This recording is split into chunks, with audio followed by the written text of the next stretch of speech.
रत्नकरण श्रावकाच्या तिसरा अधिकार आपला चाललेला आहे, सम्यक चारित्र अधिकार.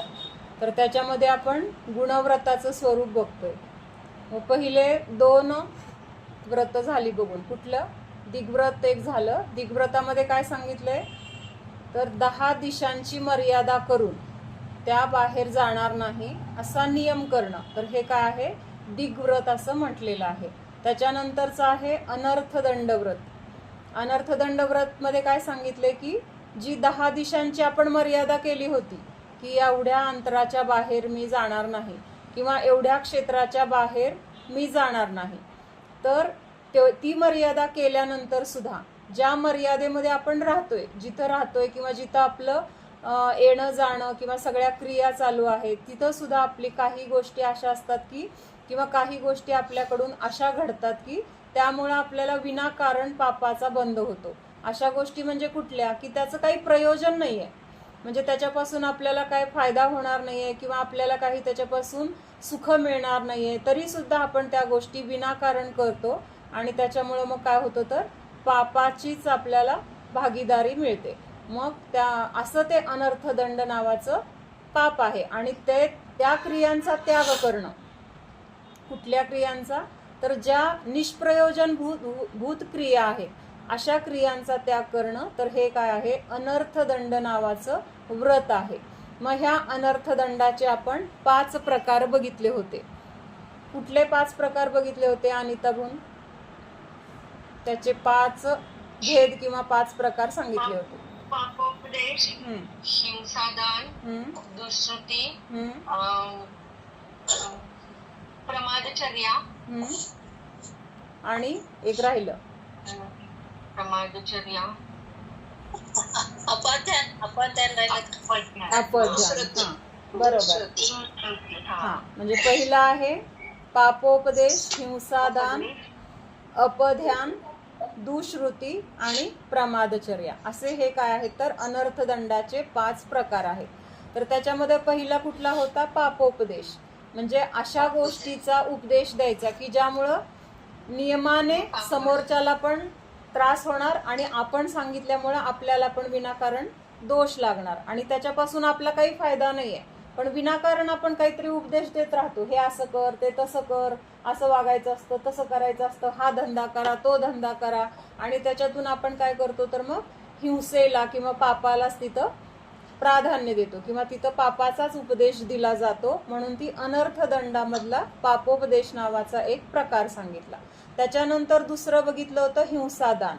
हिंसादानमध्ये काय येतं की अशी कुठली उपकरणं किंवा अशा वस्तू द्यायच्या नाहीत किंवा अशा गोष्टींचा व्यापार पण करायचा नाही की ज्यामुळं प्राण्यांना दुःख होईल किंवा प्राण्यांचा वध होईल, त्यांचं काहीतरी विराधना होईल, हिंसा होईल. तर अशा गोष्टींचा व्यापार करायचा नाही किंवा त्या गोष्टींचा कुणाला मदत म्हणून द्यायचं नाही किंवा दान म्हणून द्यायचं नाही. तर अशा गोष्टी जर आपण दिल्या किंवा अशा गोष्टींचा जर व्यापार केला तर त्याच्यामधून जी काही हिंसा होणार तर त्या हिंसेचा दोष आपल्याला पण लागतो. म्हणून ते करायचं नाही. म्हणून ह्याचा त्याग करणं. तर हे अनर्थदंडातलं एक दुसरा प्रकार आहे हिंसादान म्हणजे. तर त्याच्यानंतर तिसरा आज आता आपण बघणार आहोत अपध्यान नावाचं अनर्थदंड व्रत. तर आता आपण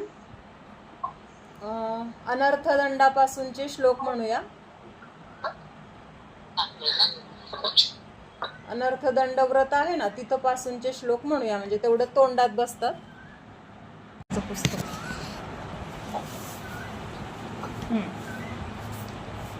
वदबंध छेदादेर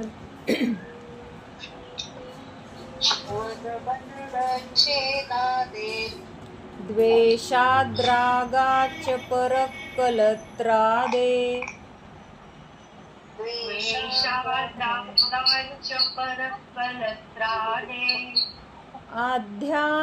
आध्यानमपध्यानम्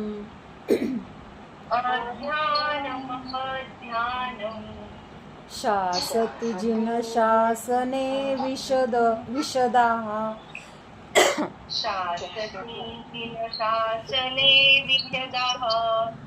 सगळे मिळून म्हणूया. वधबन्धच्छेदादेर् द्वेषाद्रागात् परकलत्रादे आध्यानमपध्यानम् शासति जिनशासने विशदा.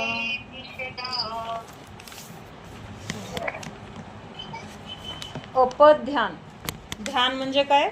तर एखाद्या गोष्टीचं चिंतन करणं. कुठल्याही गोष्टीचं चिंतन आपण करत असेल तर आपण त्याला काय म्हणतो? ध्यान असं म्हटलं जातं. कस्तुरी म्यूट कर. मग अपध्यान म्हणजे काय? तर एक वाईट प्रकारचं ध्यान. वाईट म्हणजे ज्याच्यामध्ये राग द्वेष असतील किंवा ज्याच्यामध्ये वाईट चिंतन केलं जाईल किंवा चिंता करणं, तर हे सगळं काय आहे? अपध्यानमध्ये येणार. तर मग ह्या संसाराबद्दल किंवा ह्या संसारामध्ये ज्या काही गोष्टी आहेत तर त्याच्याबद्दल आपण जे चिंतन करतो सदैव, ध्यान आपलं कुठलं ना कुठलं चालू आहे. शरीराचं चालू आहे, संसाराचं चालू आहे, धनाचं, आपल्या मुलाबाळांचं, घरातल्या वस्तूंचं. तर हे सगळं ह्या अपध्यानमध्ये येणार. पण आता मुख्यतेने इथं काय घेतलेलं आहे? स्थूल रूपाने घेतलेलं आहे की वधबंध छेदादेर. म्हणजे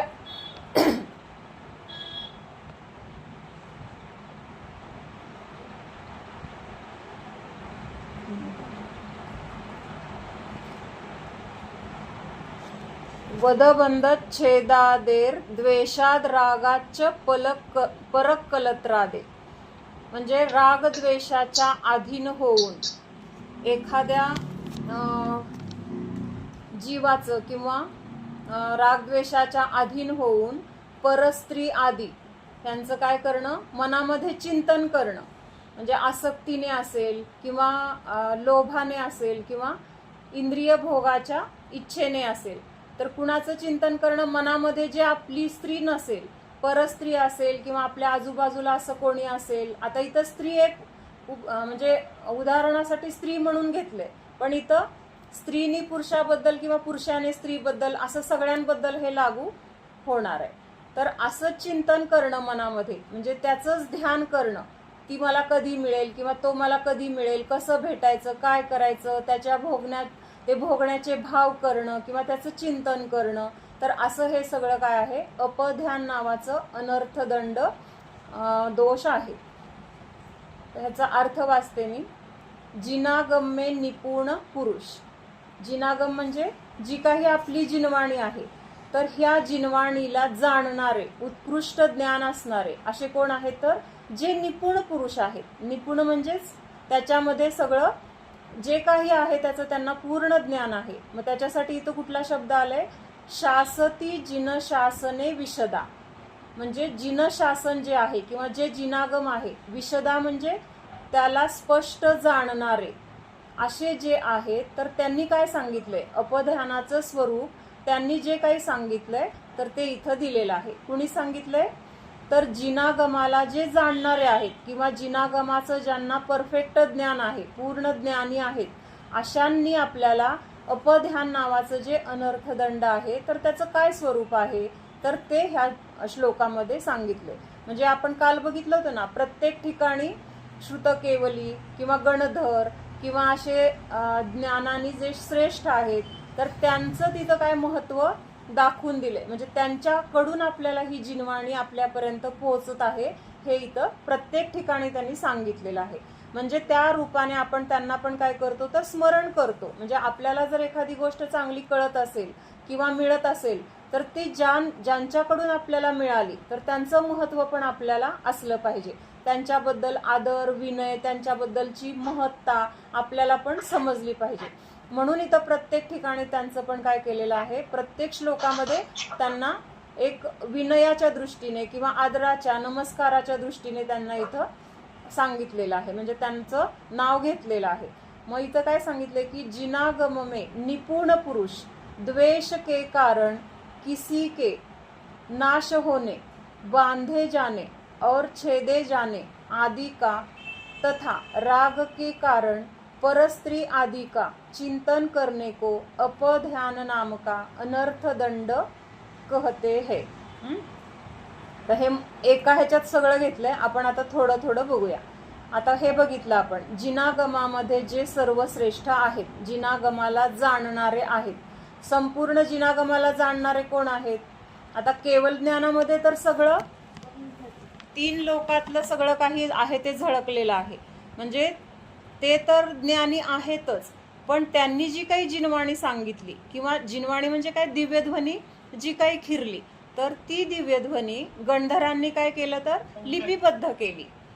मग ती लिपिबद्ध केल्यानंतर मग ती आपल्यापर्यंत पोहोचली. मग अशा जिनवाणीला लिपिबद्ध करणारे किंवा त्या सगळ्या दिव्यध्वनीला जाणणारे कोण आहेत? निपुण पुरुष. तर ते गणधर आहेत. म्हणजे वेगवेगळ्या नावांनी इथं त्यांना काय केलेलं आहे? सांगितलेलं आहे. मागच्या ह्याच्यात गणधर म्हणून सांगितलं होतं, दंडधर म्हणून सांगितलं होतं. आता इथं काय सांगितलंय?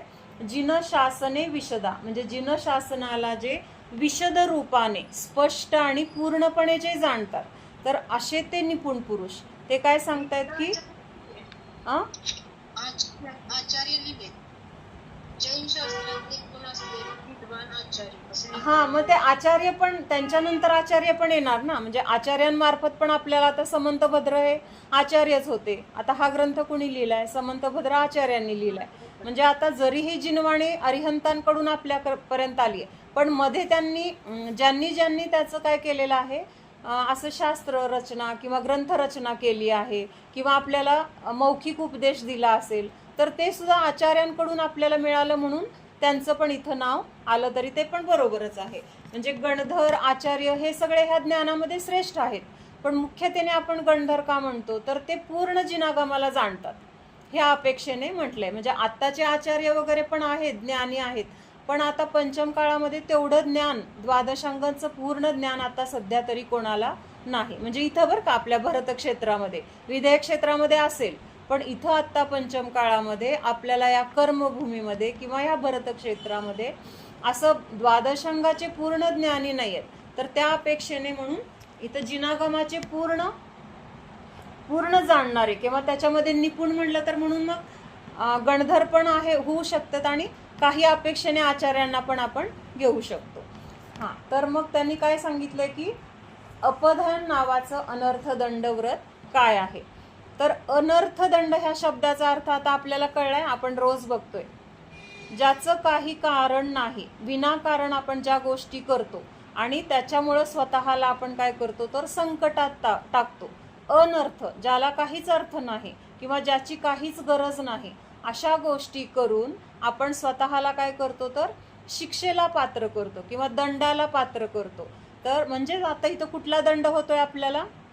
कर्म बांधलं जातंय, आणि परत ते बांधलेलं कर्म जेव्हा उदयाला येणार, तर त्याच्या निमित्तात आपल्याला दुःखाला सामोरं जावं लागणार. म्हणून काय सांगितलं की अशा क्रिया अनर्थदंड म्हटल्या जातात. मग त्याच्यामधलं आता हे अपध्यान नावाचं अनर्थदंड काय आहे तर ते सांगतायत. तर द्वेषाच्या निमित्ताने, म्हणजे कुणाबद्दल जर आपल्या मनात द्वेष आहे, द्वेष म्हणजे काय? वैर असेल, किंवा एखादा आपला कोणीतरी मनाविरुद्ध वागणारा असेल, किंवा कुणाकडून तरी आपल्याला कुठल्या ना कुठल्या रूपाने काही त्रास झाला असेल, तर अशा व्यक्तींबद्दल किंवा अशा जीवांबद्दल आपल्याला काय असणं? बीसी डॉक्टर आले, एकच मिनिट. हॅलो हॅलो, आलाय का तुम्ही डॉक्टर? हां हां, एक मिनिट, आली बाहेर. हां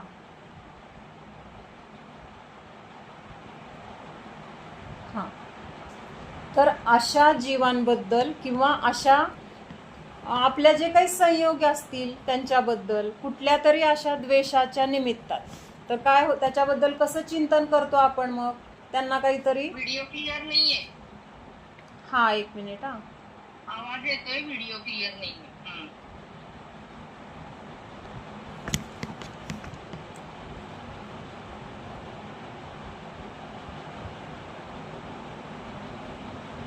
काय झालं कळे ना मला. एक मिनिट.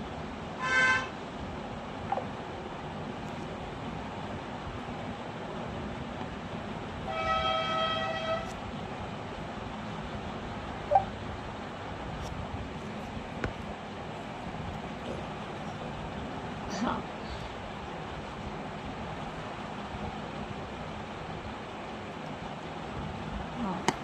तर अशा जीवांबद्दल त्यांच्याबद्दलचं वाईट चिंतन करणं.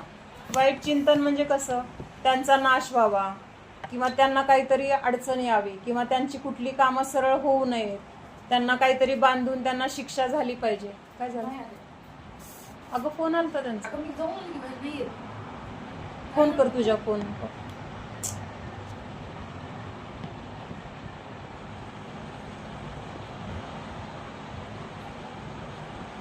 पप्पांच्या ह्याच्यात फोन आहे का बघ त्यांचा दिसायचा. काय म्हणले ते?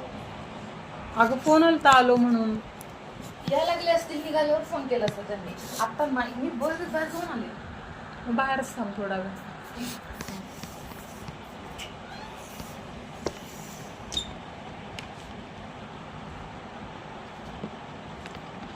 म्हणजे थोडक्यात काय तर दुसऱ्यांबद्दल वाईट चिंतन करणं. मग ते चिंतन म्हणजे आपलं कुठं चाललेलं असतं, तर मनामध्ये चाललेलं असतं. जरी बाहेर व्यक्त दिसत नाही, आपल्याकडून तसं काही त्यांना त्रास दिलेला दिसत नसेल किंवा आपण वाईट बोललेलं दिसत नसेल, पण मनामध्ये असं चाललेलं असतो एक प्रकारचा तिरस्कार, एक प्रकारचा असं काहीतरी चिंतन की ज्यामुळं त्यांना काय त्रास होईल न होईल त्यांच्या त्यांच्या कर्माचं त्यांना मिळेल. पण आपण हे असं ध्यान करतो आणि त्याची फळं आपणच भोगत राहतो. आणि त्यामुळं काय म्हटलंय त्याला, अनर्थ दंड आपण स्वतःलाच ओढावून घेतो. म्हणजे असं चिंतन आपण दुसऱ्याबद्दल जरी वाईट केलं तरी आपण वाईट चिंतन केलं म्हणून समोरच्याचं वाईट होणार आहे का? आपल्या चिंतनामुळं कुणाचं चांगलं व्हावं म्हणून चिंतन केलं तरी चांगलं त्याचं आपल्यामुळं होणार नाही, किंवा आपण त्याचं वाईट चिंतन केलं तरी आपल्यामुळं त्याचं वाईट होणार नाही. त्याचं चांगलं किंवा वाईट त्याच्या त्याच्या कर्माच्या उदयानुसार होणार आहे. त्याच्या जर पुण्याचा उदय असेल आणि आपण त्याच्याबद्दल कितीही वाईट चिंतन केलं, कितीही त्याला आपण काय म्हटलं, आता म्हणतात ना शाप दिला किंवा त्याला कसली तरी दुआ दिली, असली वाईट दुआ की त्याचं वाईट व्हावं असं म्हणतो ना आपण, शाप दिला वगैरे. मग आपण किती जरी असं काय केलं तरी त्याच्या कर्माच्या उदयात जर चांगलंच होणार असेल तर आपल्या कुठल्याही बोलण्याने त्याचं काहीही होणार नाही. आणि त्याचं वाईट होणार असेल आणि आपण कितीही इच्छा केली की त्याचं चांगलं व्हावं, त्याचं नुकसान होऊ नये, त्याला त्रास होऊ नये, पण त्याचं कर्म जर तसं असेल तर ते त्याचं कर्म त्याला भोगावंच लागणार आहे. म्हणजे चांगलं असो वाईट असो, आपण जे काही चिंतन करणार तर त्याचं फळ नियमाने कुणाला लागणार आहे, तर आपल्यालाच भोगावं लागणार आहे. म्हणून आपण हे जे काही करतोय अपध्यान, तर त्या अपध्यानाने आपण विनाकारण स्वतःलाच कुठं टाकतोय, तर संकटात टाकतोय किंवा ह्या संसाराच्या भ्रमणामध्ये स्वतःला परत अडकून घेतोय. मग अशा प्रकारच्या चिंतनालाच काय म्हटलेलं आहे, अपध्यान असं म्हटलेलं आहे. मग अजून काय सांगितलंय की परस्त्री आदि का चिंतन करणे को अपध्यान नाम का अनर्थदंड कहते हैं. म्हणजे आता हे तर अगदी स्थूल रूपाने घेतलंय. म्हणजे ह्यांनी काय सांगितलं की कुणाचा तरी नाश व्हावा, कुणाला तरी बांधलं जावं, कुणाला तरी काहीतरी शिक्षा मिळावी, कुठली तरी स्त्री आवडत असेल, पुरुष आवडत असेल तर मनामध्ये त्याचा विचार करत राहत असेल, तर हे सगळं अपध्यानामध्ये असं त्यांनी अगदी मोजक्या स्वरूपात सांगितलेलं आहे. पण इन डिटेल जर बघितलं तर बारीक सारीक गोष्टीपासून अशा मोठ्या मोठ्या गोष्टींपर्यंत आपले सतत काय चाललेले असतात, विचार चालू असतात किंवा चिंतन आपलं चालू असतं. मग हे जे चिंतन आहे तर हे चिंतनच काय आहे, तर अपध्यान म्हटलं जातं.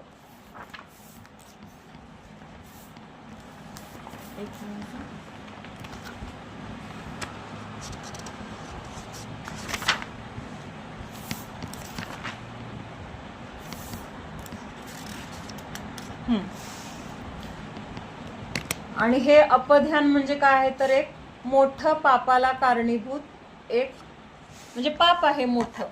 का पाप आहे, तर ह्याच्यापासून, ह्या चिंतनापासून आपल्याला काहीही मिळणार नाहीये चांगली गोष्ट. ना सुखाची प्राप्ती होणार आहे, ना संसारामध्ये कुठली गोष्ट अनुकूल त्याच्यामुळे होणार आहे. असं चिंतन केल्यामुळे होणार आहे काय, तर उलट जेवढं आपण हे अपध्यान करतो तर ह्या अपध्यानामुळं पुढं जर आपलं येणारं कर्म चांगलं असेल तर ते चांगलं कर्म सुद्धा काय होतं, तर पापामध्ये परिवर्तित होतं. म्हणजे पुण्य उदयाला येणार असेल तर त्याची तीव्रता कमी होते. कशामुळं, तर आपलं अपध्यान चाललंय. मग हे अपध्यान म्हणजेच काय आहे, तर आर्तरौद्र ध्यान. आपण मध्ये बघितलं होतं की नाही, आर्तरौद्र ध्यान करणं. म्हणजे आता हे मुख्यतेने अपध्यानामध्ये कुठलं येणार, आर्त ध्यान येणार का रौद्र ध्यान येणार? आता आपण जे अपध्यान बघतोय, अपध्यानामध्ये काय सांगितलंय तर दुसऱ्याबद्दल वाईट चिंतन करतोय, म्हणजे त्याचं वाईट व्हावं, त्याचा वध व्हावा, त्याला शिक्षा मिळावी, त्याचं सगळं उघडकीला यावं, जे काय आपल्याला दुसऱ्याबद्दलचे वाईट विचार आहेत मनामध्ये, तर असे विचार करणं मुख्यतेने म्हणते बरं का. म्हणजे आर्त ध्यानामध्ये येणार का रौद्र ध्यानामध्ये येणार? अर्थध्यानामध्ये येतं. रौद्र ध्यानामध्ये हा, मला पण रौद्र ध्यानामध्ये वाटते, म्हणजे असं खूप नाही पण मुख्यतेने, कारण दुसऱ्याबद्दल वाईट चिंतन.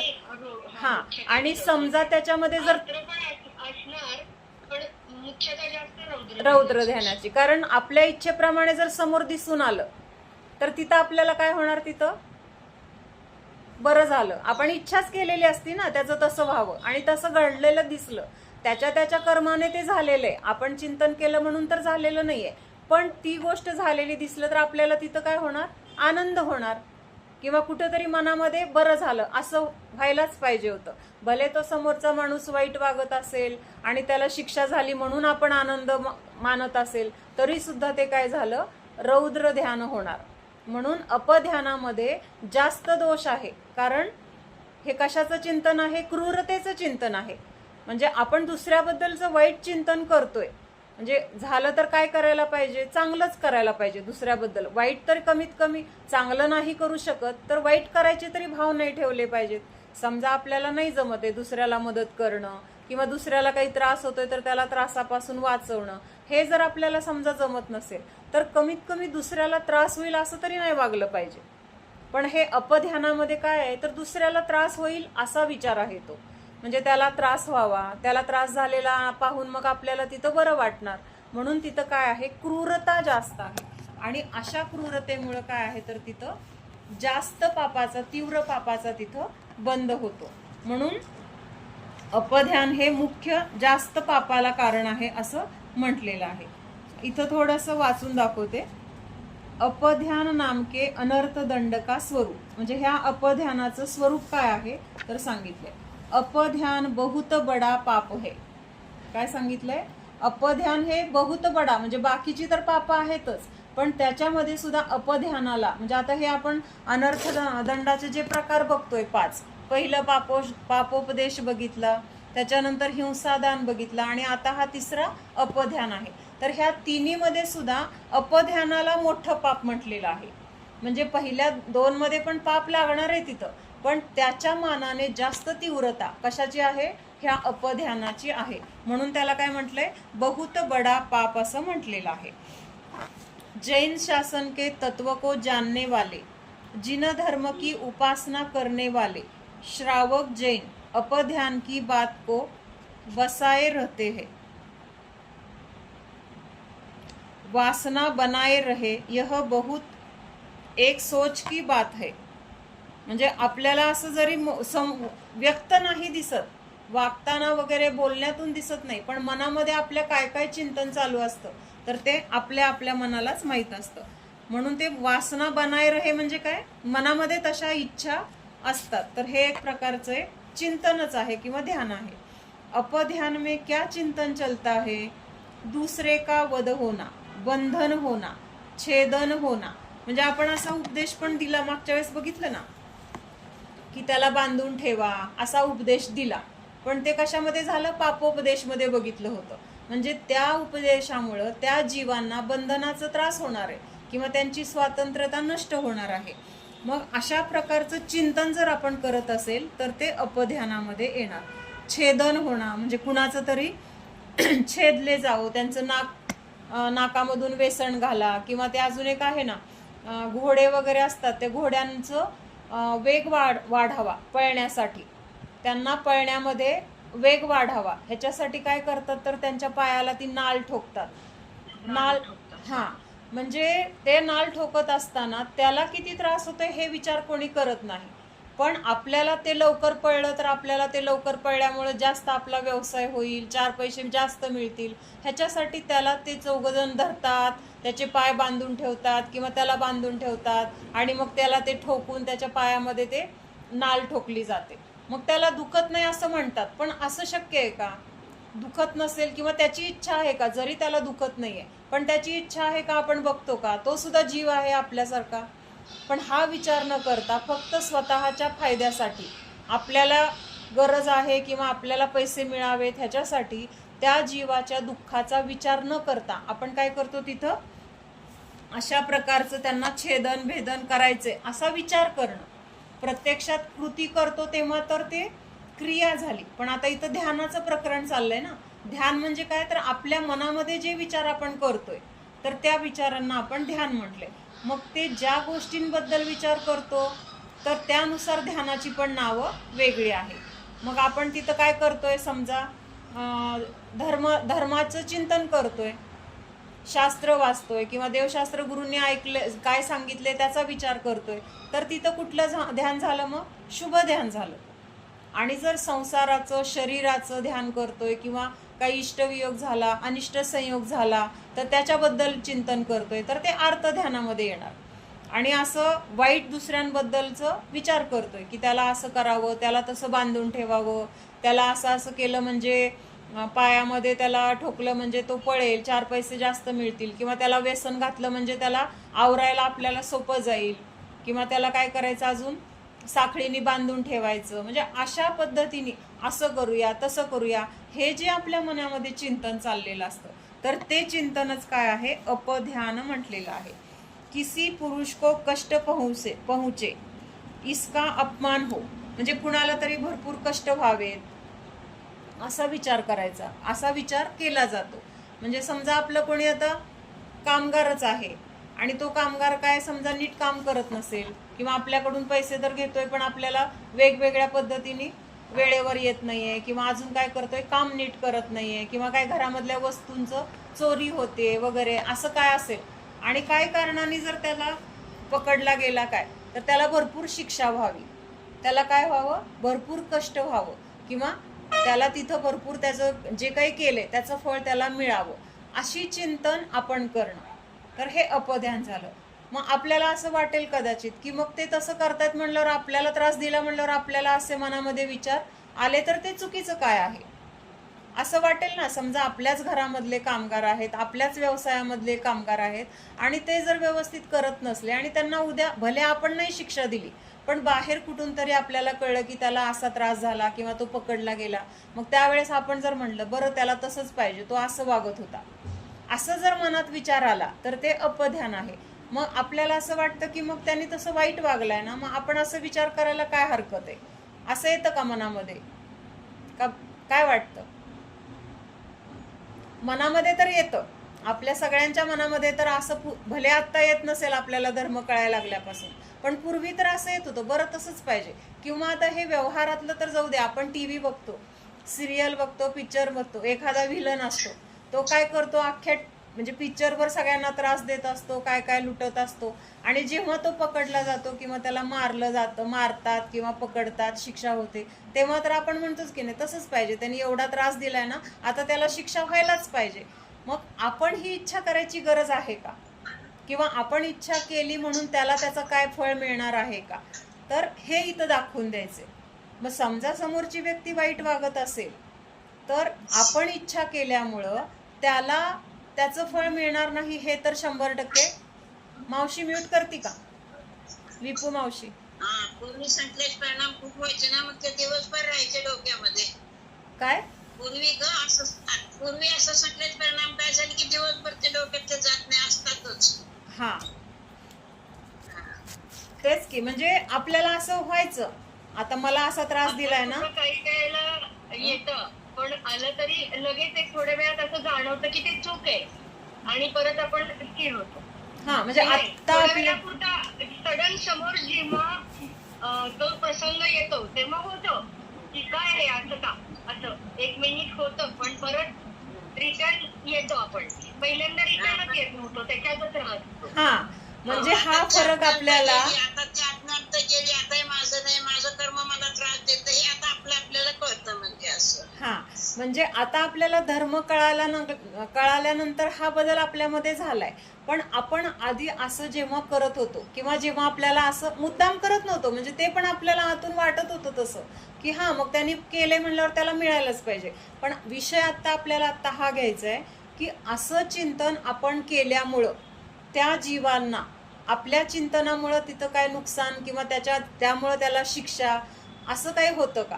तर त्याला जे काही फळ मिळणार आहे, शिक्षा मिळणार आहे, तर ती त्याने केलेल्या कर्माची त्याला मिळणार आहे. मग त्याचं फळ त्याला मिळणारच आहे, तर आपण विनाकारण का चिंतन करायचं? हा विषय घ्यायचा आहे आता. म्हणजे आपल्याला तेव्हा कळत नव्हतं म्हणून झालं. अजून पण आत्ता आपल्याला वाटतंय की म्हणजे तरी पण घसरतो की नाही आपण. समजा काहीतरी झाल्यानंतर घसरतोच, नक्की घसरतो.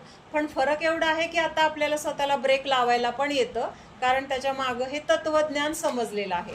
पण मग तेव्हा आपल्याला जर शांत करायचं असेल स्वतःला, तर हे चिंतन तिथं आपण करू शकतो की मला त्याच्याबद्दल वाईट चिंतन केल्याने किंवा त्याच्याबद्दल रागद्वेष केल्याने त्याच्यामध्ये तर काही फरक नाही पडणार. पण ह्या चिंतनामुळं किंवा ह्या रागद्वेषामुळं किंवा ह्या अपध्यानामुळं मला स्वतःला किती कर्म मी बांधून घेतोय, किती मला त्याचा पुढे जाऊन त्रास भोगावा लागेल. आणि माझ्यामुळं जर त्याच्यामध्ये काही फरक पडणार नाही, त्याला शिक्षा माझ्यामुळं मिळणार नसेल किंवा त्याची शिक्षा माझ्यामुळं नष्ट होणार नसेल, तर मी कशाला विनाकारण तिथं वाईट चिंतन करू किंवा त्याच्याबद्दल आकुलता करू? आपण आकुलता वगैरे करतो हे सुद्धा अपध्यानामध्येच येणार पुढे जाऊन सूक्ष्मतेने जेव्हा आपण बघणार ना. म्हणजे आर्तध्यान तर झालं की नाही, आर्तध्यानाचा एक विषय आहे इष्टवियोग किंवा अनिष्ट संयोग. मग आपल्या जर एखाद्या प्रिय व्यक्तीला काही त्रास होत असेल तर तिथं आपण आकुलता करतो की त्याला तो आता रोगच झालाय, आपल्या प्रिय व्यक्तीला काही आजार झालाय आणि लवकर बरा होत नाहीये, तर आपण जी आकुलता करतो तर ती काय आहे? मग अनिष्ट संयोगामुळे झालेली आकुलता आहे. मग हे आकुलता म्हणजे ध्यान आहे. मग कुठलं ध्यान आहे हे? आर्तध्यान तर आहे, पण हे पण अपध्यानच झालं ना, वाईटच ध्यान आहे ना. म्हणजे ह्याच्यामुळं काय आहे तर रागद्वेष होत आहेत आणि ह्या रागद्वेषामुळं कर्मबंध होतोय. म्हणजे हा सुद्धा एक प्रकारचा अपध्यानाचाच प्रकार आहे. म्हणून मग चिंतन आपण हे करायचंय की माझ्यामुळं समोरच्या कुठल्याही द्रव्यामध्ये ना चांगला बदल होऊ शकतोय ना वाईट बदल होऊ शकतोय. बदल कुठं होतोय? माझ्या चिंतनाचा फरक कुठं पडतोय? तर मलाच पडतोय. म्हणजे मलाच ते कर्मबंध होणार आहेत, मलाच त्या कर्मामुळे बांधल्या गेलेल्या कर्माला किंवा त्यात उदयाला येणाऱ्या संयोगाला मलाच भोगावं लागणार आहे. मलाच तिथं सामोरं जावं लागून ते दुःख सहन करावं लागणार आहे. मग स्वतःला स्वतः दुःख देणं काय गरजेचं आहे? स्वतःला स्वतः दुःखात टाकणं म्हणजेच काय आहे तर हे अनर्थदंड आहे. म्हणजे आपण विचार करतो की दुसऱ्याने तसं केलं म्हणून मला असं विचार आले किंवा म्हणून मला रागद्वेष झाले. होणार रागद्वेष कशासाठी होणार? एकतर पूर्वीचं कर्म उदयाला येतंय, प्लस आपल्यावर तसे संस्कार आहेत की लगेच आपलं म्हणजे एक वाट पडलेली असते ना, त्या वाटेने आपण आपोआप चालत जातो. म्हणजे कधी कधी समजा आपल्या मंदिरातून निघालो, आपल्या घरी जायचे, जाताना आपल्या डोक्यात विचार दुसरे काय काय चालू असतात आणि पाय कुठे जातात? बरोबर घराकडे जातात. म्हणजे तेव्हा आपल्याला कळत पण नाही, अरे घर आलं आपलं. म्हणजे कुठल्या नादात आपण चालत आलो, कुठून आलो, रस्त्यात कोण होतं हे तेव्हा आपल्याला लक्षात येत नाही. म्हणजे त्या वाटेने बरोबर यायचे संस्कार आपल्यावर आहेत. म्हणून आपल्याला ते वाट कुठे आहे किंवा आपला रस्ता हाच आहे का, बरोबर चाललोय का, हा विचार करायची तिथं गरज पडली नाही. आपण सरळ आपल्या आपल्या वाटेने निघून आलो.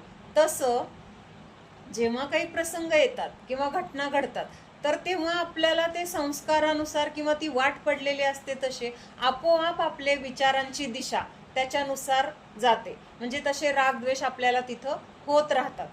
मग ह्या रागद्वेषांना आपल्याला लक्षात येते की अरे आपल्याला असं विचार येतात, तर आपण त्यावेळेस स्वतःला ह्या चिंतनाच्या द्वारे आपण ब्रेक लावू शकतो. अरे माझ्या चिंतनामुळे त्या समोरच्याला तर काहीच फरक पडत नाहीये, पण त्याचं नुकसान माझं मात्र ते करणार आहेत. ते विचार कसं नुकसान करणार आहेत? आत्ता माझं मन अशांत झालं रागद्वेषामुळं.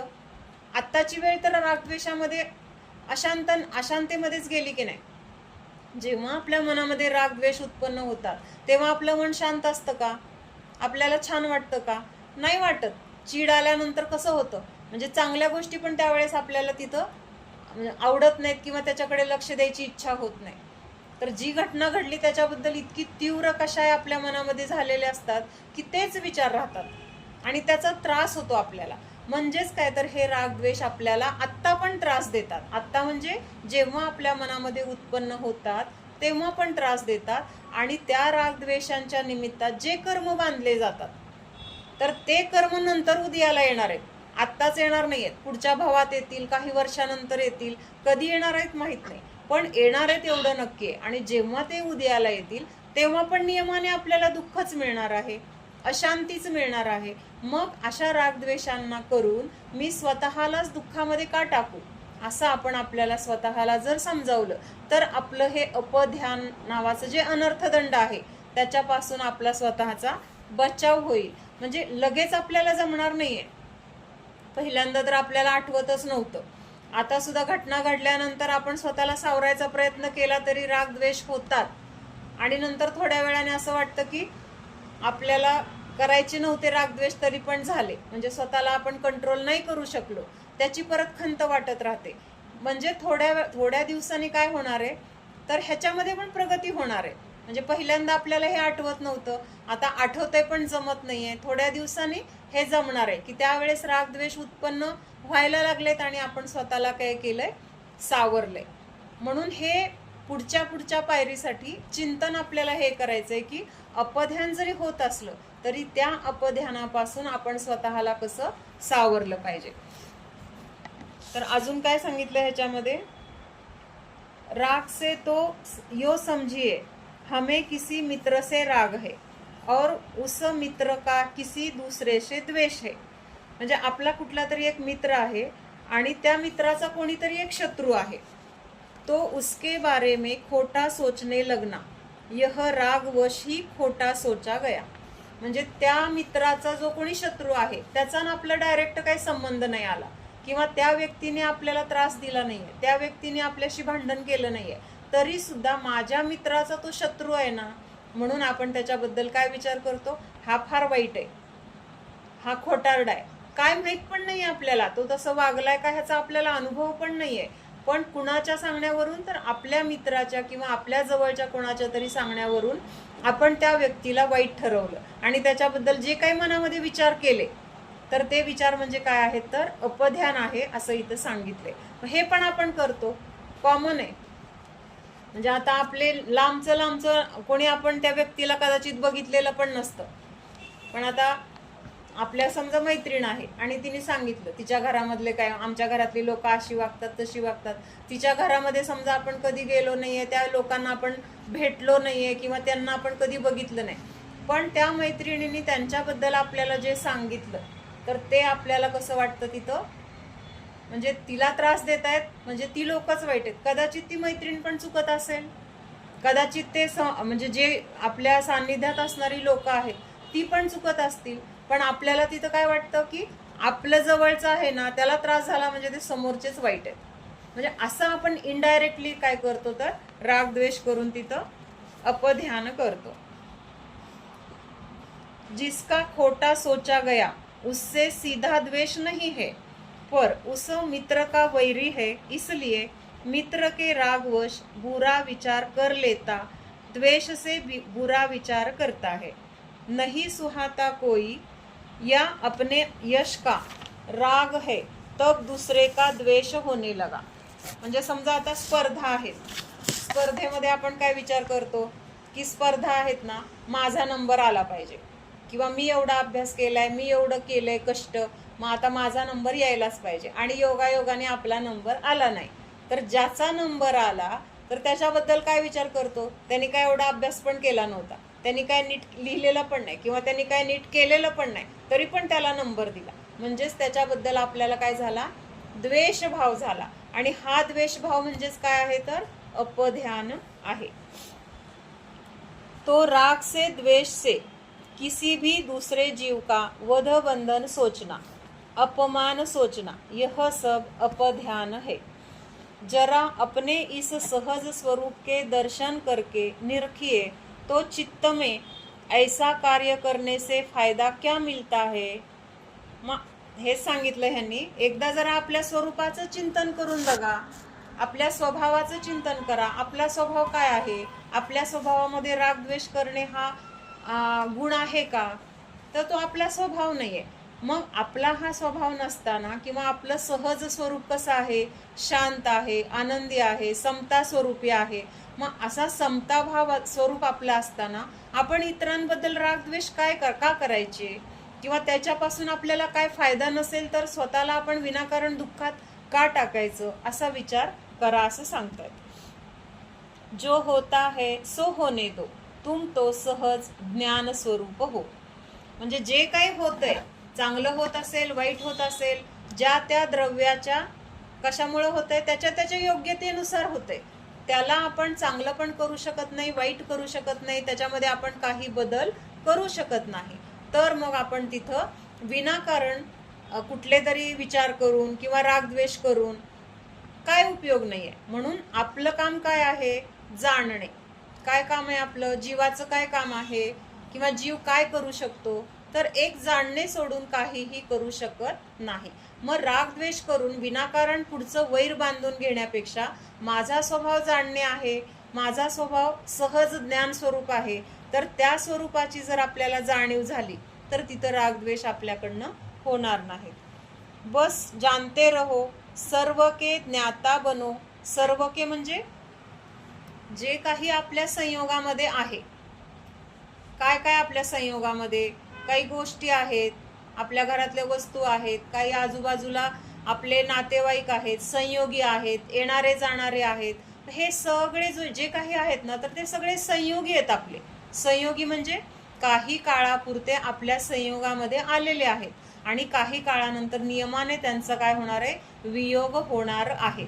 मग जे असे संयोगामध्ये आलेले आहेत तर त्यांना फक्त मी जाणणार आहे असं स्वतःला जर सांगत राहिलं तर आपण कोण होणार आहे? मग ज्ञाता द्रष्टाच आहोत किंवा ज्ञाता दृष्टा सहज बनणार आपण. इससे गृहस्थ के धर्म पालन में और आजीविका के कार्य में फर्क नहीं आता. म्हणजे आपल्याला वाटतं राग द्वेष नाही केलं, नाही ओरडलं तर ते काम नीट करणार नाही, त्यामुळे ओरडायलाच पाहिजे, त्यांना काहीतरी त्यांच्या जे काही केलंय त्याची त्यांना फळ मिळायलाच पाहिजे. म्हणजे असे विचार करतो. नाही केलं तर माझं नुकसान होईल. कशासाठी करतो? तर नाही केलं तर माझं नुकसान होईल असं वाटतं. पण ह्यांनी काय सांगितलं इथं? हे मनोहरजी वर्णी म्हणून एक म्हणजे क्षुल्लक होऊन गेले, तर त्यांनी लिहिलेलं आहे हे. म्हणजे त्यांनी काय सांगितलंय की सहज राहावा. म्हणजे तुम्ही रागद्वेष केले तरच तुमचा फायदा होणार आहे, तरच तुम्हाला धन मिळणार आहे असं नाही. तर उलट काय होणार आहे? तुम्ही जेवढं शांत राहाल किंवा ज्ञाता दृष्टा राहाल तर तुमच्या आजीविकेमध्ये म्हणजे तुमच्या रोजच्या जीवनामध्ये काही नुकसान होणार नाही. तिथं उलट तुमचा जास्त काय फायदाच होईल. अपध्यान करना, खोटा चिंतन करना, यह शोभा की बात नहीं है, बड़प्पन की भी बात नहीं है. म्हणजे कधी कधी कशासाठी केलं जातं हे? तर आपला मोठेपणा दाखवण्यासाठी. म्हणजे जेव्हा आपण आपला रुबाब दाखवला तरच आपला काय होणार आहे? वट्ट राहणार आहे किंवा मी किती मोठा आहे हे आपल्या बोलण्यातनं वागण्यातनं समजणार आहे. असं वाटत असेल तर हे काही मोठेपणाची गोष्ट नाही. इतना उदार चित्त होना चाहिए कि सब जीवों के प्रति सुखी होने की भावना रहे. म्हणजे उलट आपलं मन असं असलं पाहिजे की सगळ्या जीवांच्या प्रती किंवा सगळे जीव सुखी राहावे अशी आपली भावना असली पाहिजे. मध्ये आपण 4 भावना बघितल्या होत्या की नाही? सगळ्यांना आज झोप यायला लागली, सगळेजण डुलक्या काढतात. 4 भावना आपण कुठल्या बघितल्या? कारुण्याने मध्यस्थ. हा म्हणजे मैत्री प्रमुख कारुण्याने मध्यस्थ. माध्यस्थ 4 भावना कुठल्या राजबून?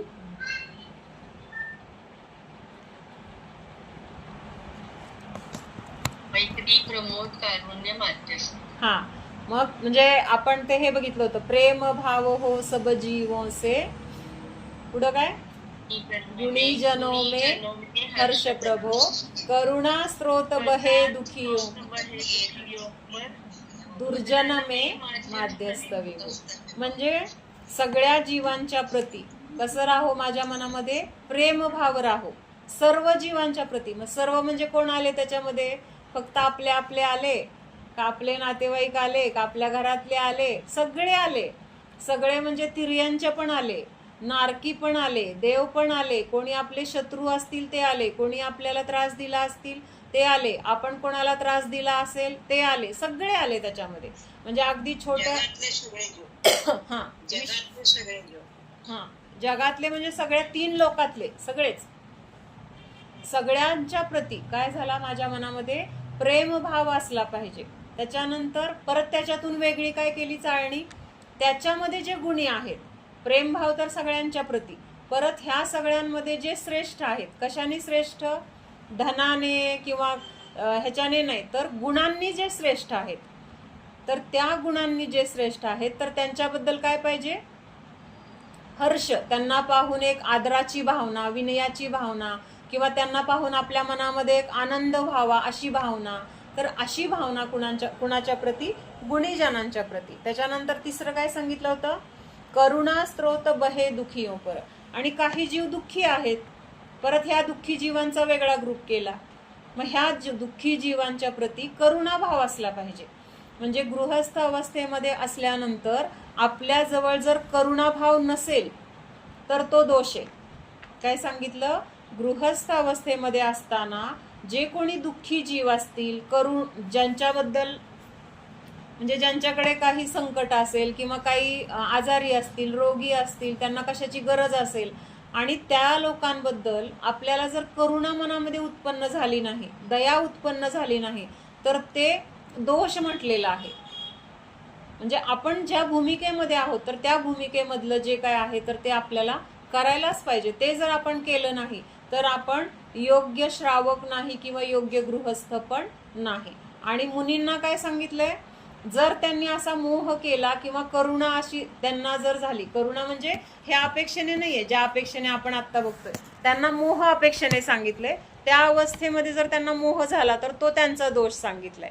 आता आपल्याला ह्या जीवांबद्दल दया उत्पन्न होती, हा मोहच आहे एक प्रकारचा. एक प्रकारचा काय आहे तो चांगला म्हणजे दयाभाव आहे. पण दयाभाव सुद्धा कधी होतो, जेव्हा मनामध्ये आपल्याला मोहाची भावना आहे, म्हणून तिथं दयाभाव सुद्धा उत्पन्न होतो. पण मुनींना तर पूर्णच मोह काय सांगितलाय, त्यांच्यासाठी दोष सांगितलाय, किंवा मोह तिथं थोडा सुद्धा असला नाही पाहिजे. मग आपण तो एक श्लोक बघितला होता ना, गृहस्थो मोक्ष मार्गस्थो निर्मोहो मोहिनो मुनी. म्हणजे निर्मोही गृहस्थ एक वेळ चांगला, पण मोही मुनी सांगितलं की त्यांना तिथं म्हणजे निर्मोही गृहस्थापेक्षा पण त्यांना कमी लेखले तिथं, जर ते मोही असतील तर. म्हणजे गृहस्थाला ह्या दया भावना किंवा करुणा ह्यासाठी तिथं योग्यच आहे. म्हणजे ती गृहस्थ अवस्थेमधलं ते कर्तव्य आहे. जर कोणी दुःखी असेल तर त्याचं दुःख दूर करायचं, जर कुणाला कसली गरज असेल तर ती गरज पूर्ण करणं, हे तर गृहस्थाचं कर्तव्य सांगितले. पण असं जर मुनी करत असतील तर ते त्यांचं काम नाही, कारण त्यांनी सगळा त्याग केलेला आहे. त्याग करून त्यांनी काय केलेलं आहे तर दीक्षा घेतली, म्हणून त्यांच्यासाठी हे नाही सांगितलं. आणि चौथं काय सांगितलं, जे कोणी आपल्याला काय सांगितलं, करुणा स्त्रोत बहे दुखियों पर दुर्जन मे माध्यस्थ. हा, दुर्जन म्हणजे त्यांच्याबद्दल माध्यस्थ भावना ठेवायची. म्हणजे दुर्जन म्हणजे समजा त्यांच्याकडून काही त्रास झाला असेल, किंवा आपल्याला ते खूप वाईट वागताना दिसतायत किंवा पाप करताना दिसतायत, तर त्यांच्याबद्दल आपल्याला द्वेष नाही झाला पाहिजे, किंवा त्यांच्याबद्दल मग तिथं एक माध्यस्थ म्हणजे काय, समताभाव तिथं ठेवायचा. तो समताभाव म्हणजेच माध्यस्थ भाव म्हटला गेला. म्हणजे ना राग ना द्वेष असं तिथं, म्हणजे ह्या 4 भावना आपल्याजवळ असल्या पाहिजेत. मग ह्या 4 भावना म्हणजे काय आहेत तर म्हणजे हे 4 भावना जर आपण करत असेल तर तिथं अपध्यान राहिलं नाही, किंवा अपध्यान आपल्याकडून होणारच नाही, कारण सगळ्या जीवांच्या प्रती तिथं मैत्री भाव आहे, सगळ्या जीवांच्या प्रती तिथं प्रेम भाव आहे, किंवा जे कोणी वाईट वागत असतील त्यांच्या प्रती तिथं माध्यस्थ भाव आहे. म्हणजे तिथं शत्रुत्व कुणाशीच राहिलं नाही. आणि जर शत्रुत्व नसेल तर त्यांच्या प्रती राग पण नाही, द्वेष पण नाही, किंवा त्यांच्याबद्दल वाईट चिंतन करण्याचा तिथं प्रश्न येणार नाही. म्हणून सब जीवों के प्रति सुखी होने की भावना रहे. ते एक कशामधली एक पूजा आहे कुठली तरी, त्याच्यामध्ये एक वाक्य आहे, अखिल जगत के जीव सब पावे पद निर्वाण. मला वाटतं देवशास्त्र गुरूंची पूजा आहे आणि त्याच्यामधलं हे शेवटचं वाक्य आहे. काय सांगितलंय? अखिल जगत के जीव सब पावे पद निर्वाण. म्हणजे ह्या 4 भावनांच्या पुढे जाऊन परत ही भावना सांगितली की सगळ्या जीवांना निर्वाणाची प्राप्ती व्हावी. निर्वाण म्हणजे काय? खरं सुख. तिथं कुठलंही दुःखाचा तिथं लवलेश सुद्धा राहणार नाही. तर अशा सर्व जीवांना अशा सुखाची प्राप्ती व्हावी की तिथं दुःखाचा लवलेश सुद्धा राहणार नाही. मग आपण अशा अपध्यान बाकीचं करण्यापेक्षा ह्या भावना जर आपण करत राहिलो तर अपध्यान आपल्याकडून होणार नाही किंवा कुठल्याही जीवाच्या प्रती आपल्याला मग तिथं वैरभाव किंवा शत्रुत्व, ईर्ष्याभाव, रागद्वेष हे कशाय भाव तिथं होणारच नाहीत. का होत आहेत आपल्याला हे अपध्यान किंवा कशाय? तर तिथं काय आहे? त्यांच्या प्रती आपल्या मनामध्ये कुठंतरी कटुता आहे. कटुता आहे किंवा त्यांच्याबद्दल आपल्याला काही गोष्टी पटत नाहीयेत म्हणजेच द्वेष आहे आणि त्यामुळे हे अपध्यान होतं. आणि अपध्यान हे काय सांगितलंय? अनर्थदंड सांगितलंय. मग आपल्याला जर हे अपध्यान करायचं नसेल तर ते करायचं नाही म्हणून ठरवलं तर ते होत राहणार आहे. एखादी गोष्ट जर आपल्याला ठरवलं ही करायची नाही, मला रागद्वेष करायचे नाही, मला रागद्वेष करायचं नाही, मला क्रोध करायचं नाही, असं ठरवलं तर ते टळणार नाहीये किंवा ते बंद होणार नाही. तर त्या गोष्टी होऊ नये म्हणून दुसऱ्या कुठल्या तरी गोष्टीचं अवलंबन घ्यावं लागेल. काय करावं लागेल? त्या गोष्टी जर आपल्याला टाळायच्या असतील तर त्या गोष्टी होऊ नये असं चिंतन करण्यापेक्षा त्या गोष्टी टाळण्यासाठी दुसऱ्या गोष्टीचं अवलंबन जर घेतलं तर ती गोष्ट आपोआप तिथं काय होणार आहे? टळणार आहे. मग आपण उदाहरण एकदा बघितलं होतं. हा, आपल्याला राग द्वेष येतात ते पूर्व कर्मामुळे येतात. हा पूर्ण कर्मामुळे येतात. पण रागद्वेष करायचं का नाही हा आपला प्रश्न आहे. म्हणजे कर्माच्या उदयामध्ये काय होतं? रागद्वेष उत्पन्न होतील अशा घटना समोर घडतात. म्हणजे आता आपल्याला राग कधी येतो? कुणीतरी मला चिडवलं, मला आवडत नाही, मला कुणी चिडवलेलं आवडत नाही. मोहामुळे पण रागद्वेष जास्त येतो. हा, मोह आहे, बरोबर आहे की. पण मोह आहे, पण तिथं कर्माचा पण उदय आहे ना. आज जी घटना घडली ती आज तीच का घडली? तर तिथं आज तशा कर्माचा उदय होता. मग त्या कर्माच्या उदयामध्ये आपल्याला अशा घटना दिसतात की आपल्याला त्या गोष्टी आवडत नाहीयेत आणि मग ती गोष्ट आवडली नाही म्हणून तिथं आपल्याला काय झाला? मग द्वेष झाला. राजूहून लक्षात येते का?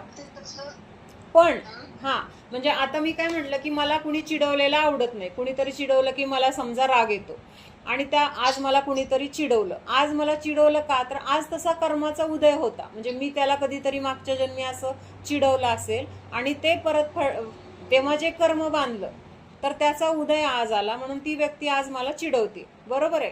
पण आज त्या व्यक्तीने चिडवल्यावर मी चिडलं पाहिजे का नाही चिडलं पाहिजे? ह्या दोन्ही गोष्टी माझ्या हातात आहेत. चीड ही येतेच ना ग, म्हणजे असं एवढं कंट्रोल होतच नाही. हा, आता सुरुवातीच्या अवस्थेमध्ये आपल्याला किंवा ह्या आता आपण अजून शिकतोय, आपल्याला एवढं लगेच नाही जमणार. आपल्याला स्वतःकडनं अशी अपेक्षा करणं पण चुकीचं आहे की मला लगेच हे चीड नाही आली पाहिजे किंवा चीड येणारच, कशी येत नाही. पहिल्यांदा आपण जर हे समजून घेतलं ना, मला त्या व्यक्तीने असा त्रास दिला, का दिला, त्याचं कारण काय आहे हे आपल्याला जर कळलं की मागच्या जन्मी मी असा त्रास दिलाय, मागच्या जन्मी असं नाही, कधीतरी त्या व्यक्तीला मी असा त्रास दिलाय, आज जसा त्रास मला त्या व्यक्तीकडून झाला तसा त्रास मी त्या व्यक्तीला दिलेला आहे आणि ती व्यक्ती आज मला तो त्रास काय करते? परतफेड करते. म्हणजे ती व्यक्ती मला त्रास देत नाहीये, माझं कर्म मला त्रास देते. आणि कर्म कुणी केलेलं आहे? मी केलेलं आहे. कर्म सुद्धा काय स्वतः येऊन कुणाला पण त्रास देत नाही. आज जे कर्म मी बांधले ते माझ्याकडे येऊन मलाच त्रास देणार, ते तुमच्याकडे येऊन तुम्हाला त्रास देणार नाही किंवा तुमचं कर्म माझ्याकडे येऊन मला त्रास देणार नाही. आपण पूर्वी जे कर्म बांधले किंवा आपण पूर्वी जसे कषाय केलेले आहेत तर त्या कषायांच्या जे काही कर्म आहे तर ते कर्म आज आपल्याला उदयाला येऊन काय करते? तसा त्रास देते. मग आपल्याला वाटतं की त्या व्यक्तीने त्रास दिला, आपल्याला वाटतं त्या घटनेने त्रास दिला, पण ती घटना किंवा ती व्यक्ती आपल्याला त्रास देत नाही, हे जर आपल्याला पक्क समजलं तर आपल्याला तिथं रागद्वेष होणारच नाहीत. आता ह्याचं उदाहरण म्हणजे आता आपण गृहस्थावस्थेमध्ये आहोत किंवा संसारात आहोत, आपल्याला अशा खूप घटना आहेत किंवा आपल्याला असं वाटतं की होणारच वगैरे. पण आता मुनी वगैरे ह्यांच्याकडे आपण म्हणून तर आदर्श म्हणून बघतो ना, त्यांच्यावर किती किती संकट आली, त्यांना किती कुणी काय काय त्रास दिला. मग त्रास दिल्यानंतर ते त्यांच्यावर चिडले का? त्यांना असं वाटलं का ह्यांनी मला असं केलं, ह्यांनी मला असं करायचं असतं का, मी मुनी आहे, मुनींना असा त्रास द्यायचा असतो का?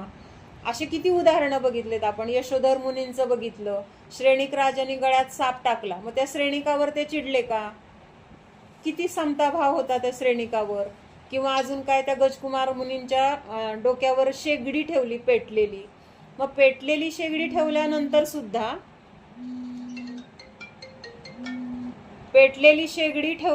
सुद्धा ते चिडले का गजकुमार मुनी? गजकुमार मुनी तिथं कसे होते?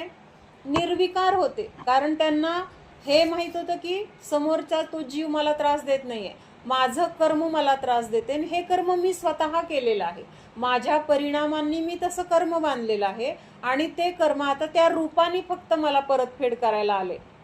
म्हणजे ते कर्म सुद्धा असं ज्याला आपण त्रास दिलेला आहे ना त्याच्यातर्फेच आपल्याला परतफेड करायला आणतं, दुसऱ्या कुणामार्फत परतफेड सुद्धा होत नाही. ज्याला त्रास देण्यासाठी आपण निमित्त झालो होतो कधीतरी, तीच व्यक्ती आपल्याला येऊन तशा प्रकारचा त्रास देण्यासाठी निमित्त होते.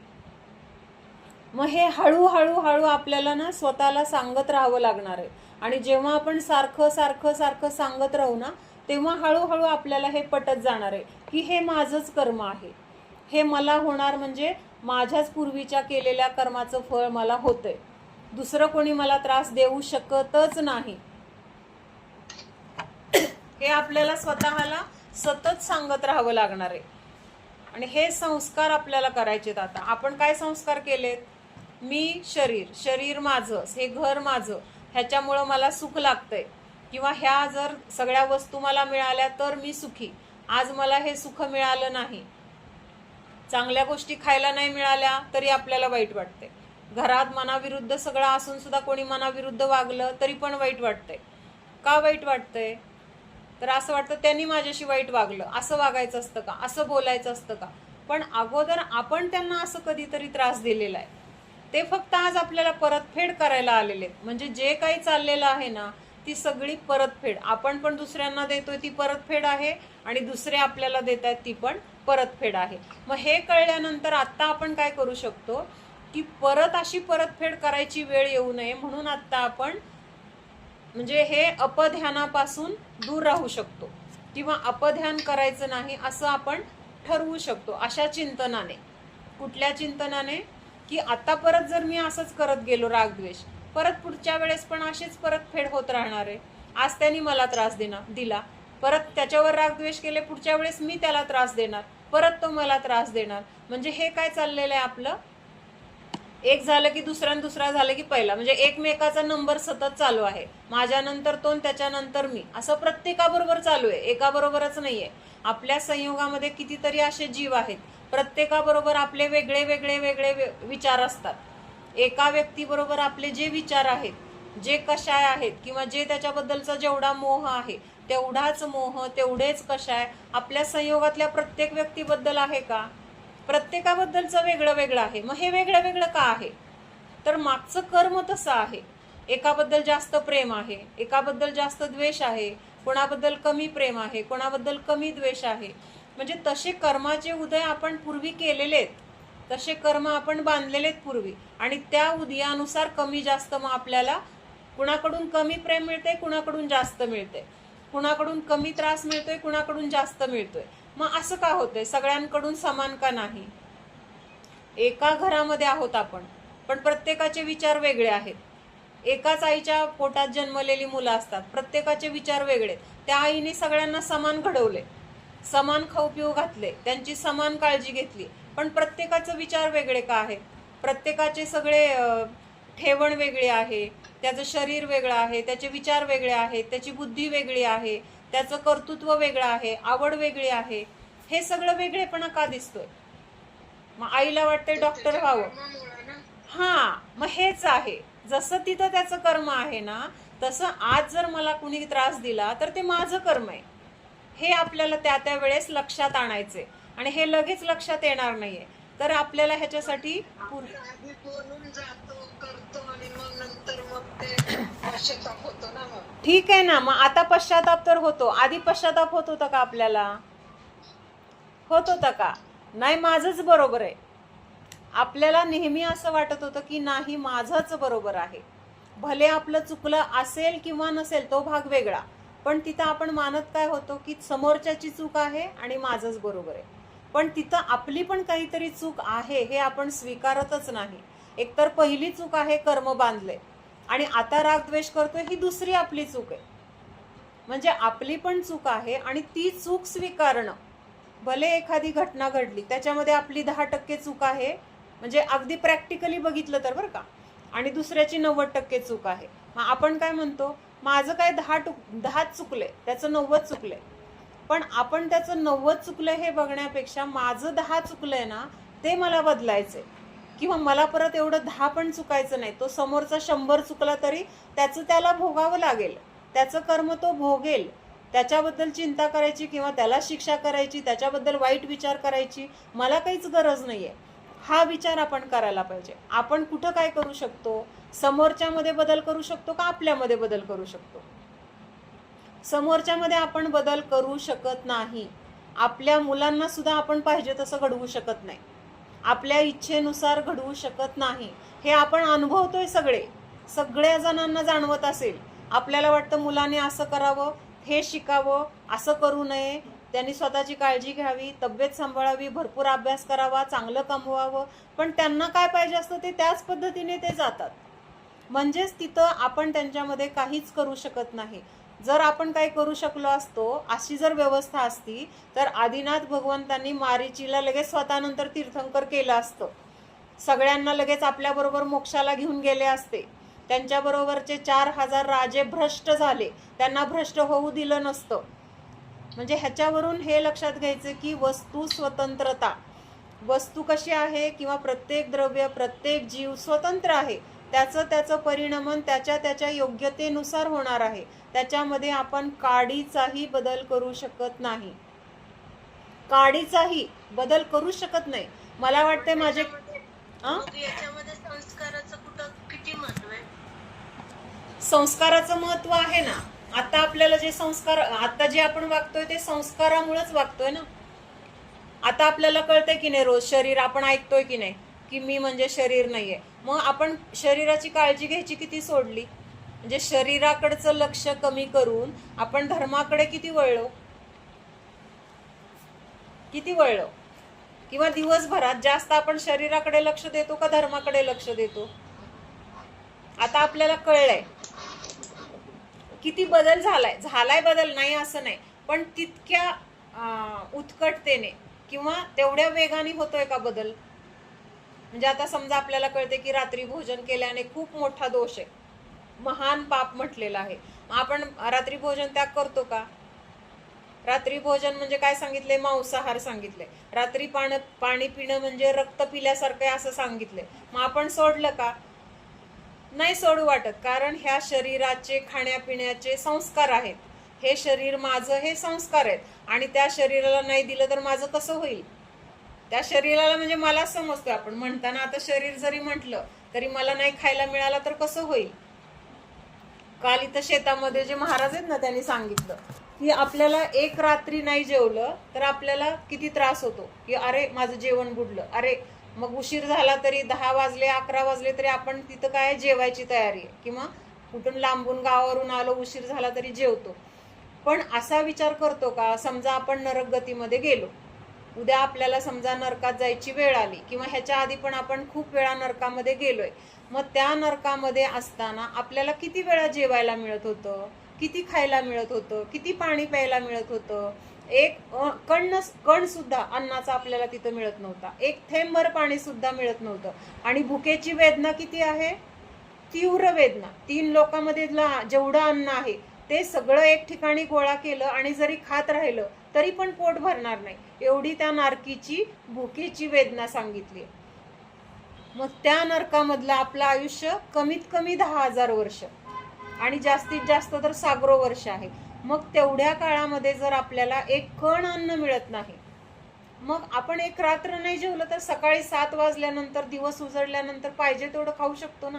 मग तेवढे 12 तास आपण नाही खाल्लं, काय फरक पडणार आहे? हा विचार आत्ता आपल्याला नाही आहे. आत्ता आपल्याला विचार काय आहे?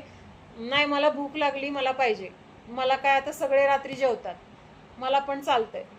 म्हणजे हे संस्कार आपले खूप आहेत, म्हणूनच आपण आज पंचम काळामध्ये जन्मलोय. आपल्याला ह्या काळामध्ये जन्म मिळायचं कारण काय आहे? आपण सगळे हे वाईट संस्कार स्वतःवर जास्त केलेले आहेत. जर आपले चांगले संस्कार असते तर आपण इथं जन्मलो नसतो. ह्या पंचम काळामध्ये सगळीकडे अधर्म दिसतोय का नाही? पंचम काळात मुख्यतेने किती, आता समजा 100 लोक एका ठिकाणी जमली, रात्र झाली, तर त्यातले किती जण निघतील की जे रात्री जेवणार नाहीत? किती जण निघतील? फार कमी, बोटावर मोजण्या इतके. नाहीतर मुख्यतेने अगदी दात बसवलेले असतील किंवा म्हातारे झालेले असतील, ते सुद्धा खाण्यामध्ये गुंगलेले दिसतात. मला कुणाला नावं ठेवायची नाहीत बरं का, एक जे आहे चित्र ते मांडायचे. शेवटी प्रत्येकाने विचार केला पाहिजे आणि उद्या ह्याचं फळ मला काय मिळणार आहे हा विचार जर केला तर त्याच्यापासून आपोआप आपण बाजूला होतो.